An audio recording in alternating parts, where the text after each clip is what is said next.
ये घटनाएं आपके रोंगटे खड़े कर देंगी। प्लीज वीडियो पूरा देखिएगा and please subscribe the channel. Number 1, गायब हुए बच्चों की घटना। 1878 के नवंबर महीने की एक सर्द शाम को क्विंची, इलिनॉय, यूनाइटेड स्टेट्स इलाके में चार्ल्स एशमोर नाम का एक 16 वर्षीय लड़का हाथ में बकेट लिए अपने घर से बाहर एक वेल से पानी भरने गया। उसके वापस न लौटने पर उसके पिता और बहन हाथ में लालटेन लिए उसकी खोज में निकले। बर्फ गिर रही थी और चार्ल्स के फुटप्रिंट साफ देखे जा सकते थे, लेकिन वेल के रास्ते पर बीच में ही वो फुटप्रिंट्स की ट्रेल आकर खत्म हो गई। ना कोई स्लिप का निशान था, ना ही घसीटे जाने का। अब वो दोनों दौड़कर कुएं तक गए इस उम्मीद में कि शायद किसी तरह वो कुएं में गिर गया होगा, लेकिन कुएं में कोई नहीं था। उस कुएं का पानी पूरी तरह जमा हुआ था, जिसमें डूबना भी संभव नहीं था। उन्हें समझ नहीं आ रहा था कि आखिर चार्ल्स हवा में गायब कैसे हो सकता है। वो दोनों घर वापस लौटे और चार्ल्स की मां को सब कुछ बताया।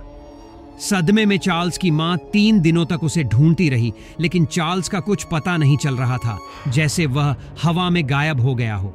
चौथे दिन वो कुएं के पास खड़ी थी, तभी अचानक उन्हें चार्ल्स की आवाज सुनाई देने लगी।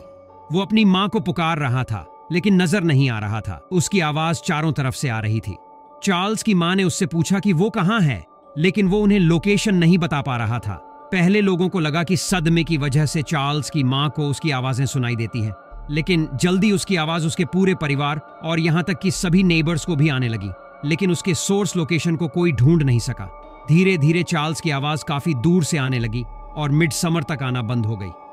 चार्ल्स कभी लौटकर वापस नहीं आ सका। ऐसा ही एक केस कुछ सालों बाद 1909 में सामने आया, जब 11 वर्षीय लड़का ओलिवर थॉमस कुएं के पास पानी भरने जा रहा था और रास्ते से ही गायब हो गया। यह घटना रात 11 बजे घटी, जब थॉमस फैमिली फेस्टिवल सेलिब्रेट कर रहा था। Head of the family mister Thomas ने ओलिवर से पानी लाने के लिए कहा था। वो बकेट लेकर बाहर निकला और वहां से उसकी चीखने की आवाज आई। तुरंत ही पूरा परिवार बाहर निकला और उन्हें ओलिवर की आवाज सुनाई दी। They have got me. They have got me. उन्हें वो आवाज ऊपर से आ रही थी, लेकिन ऊपर देखने पर साफ आसमान दिखाई दे रहा था। ओलिवर की आवाज दूर से आने लगी और धीरे धीरे फेड हो गई। उसके फुटप्रिंट्स का पीछा करना बेकार साबित हुआ। ठीक चार्ल्स की तरह उसके फुटप्रिंट्स भी कुएं से आधे रास्ते में रुक गए, जैसे वो उसी स्पॉट से गायब हो गया हो। दूसरी सुबह फार्म हाउस पर पुलिस आई। एक बड़ी सर्च टीम बनाई गई और उस इलाके को अच्छी तरह सर्च किया गया। कुएं को भी नीचे उतरकर चेक किया गया, लेकिन ओलिवर थॉमस नहीं मिल सका। पार्टी में आए सभी लोगों को इंटेरोगेट किया गया, लेकिन किसी को कुछ भी नहीं पता था। ये दोनों केस एकदम सिमिलर थे, जहां कुएं की तरफ जाते समय रास्ते में बच्चे गायब हुए और उनकी आवाजें कुछ समय तक सुनाई देती रहीं। उस दौरान लोगों का मानना था कि शायद कोई विशालकाय जीव उन्हें उड़ाकर ले गया होगा, लेकिन फिर चार्ल्स की आवाजें महीनों तक कैसे आती रही। कुछ लोग इन घटनाओं को भूत प्रेतों से भी जोड़ते थे और कुछ लोग इसे यूएफओ का केस मानते हैं, लेकिन इन घटनाओं के पीछे सच्चाई क्या है, वो आज भी एक मिस्ट्री है। आज की इस वीडियो में हम आपको इतिहास की ऐसी ही रहस्यमय, खौफनाक और असाधारण घटनाओं और किस्सों के बारे में बताएंगे जो आपको हैरानी में डाल देंगी। सो इस वीडियो को पूरा देखिएगा और लाइक भी कर दीजिएगा and please subscribe the channel. Video पर वापस आते हैं। नंबर 2, शेपर्ड्स मॉन्यूमेंट के नीचे लिखे 10 अक्षर के ऐसे कोड को क्रैक करने की घटना। इंग्लैंड में एक स्मारक है जिसे शेपर्ड्स मॉन्यूमेंट कहा जाता है। इसे 1763 के आसपास बनाया गया था। इस स्मारक पर निकोलस पुशियन की पेंटिंग द आर्केडियन शेपर्ड्स बनी हुई है और इसके बिल्कुल ठीक नीचे 10 अक्षर का एक कोड लिखा हुआ है।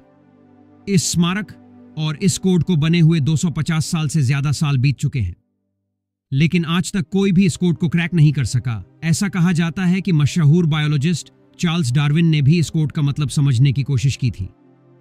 अगर आपने द विंची कोड मूवी देखी है तो आपको होली ग्रेल के बारे में पता होगा। बहुत से थियोरिस्ट्स ये मानते हैं कि अगर इस कोड को समझ लिया गया तो ये होली ग्रेल की लोकेशन तक लेकर जाएगा। बहरहाल कुछ भी हो, 2 सदियां बीत जाने के बाद आज भी ये दुनिया का सबसे मशहूर कोड है जिसे डिकोड नहीं किया जा सका। Number 3, Codex Gigas. ये वो रहस्यमयी किताब है जिसे डेविल्स बाइबल भी कहा जाता है, जिसका मतलब होता है शैतान की किताब। ऐसा माना जाता है कि यह किताब खुद शैतान ने लिखी थी। बात है 13वीं सदी की।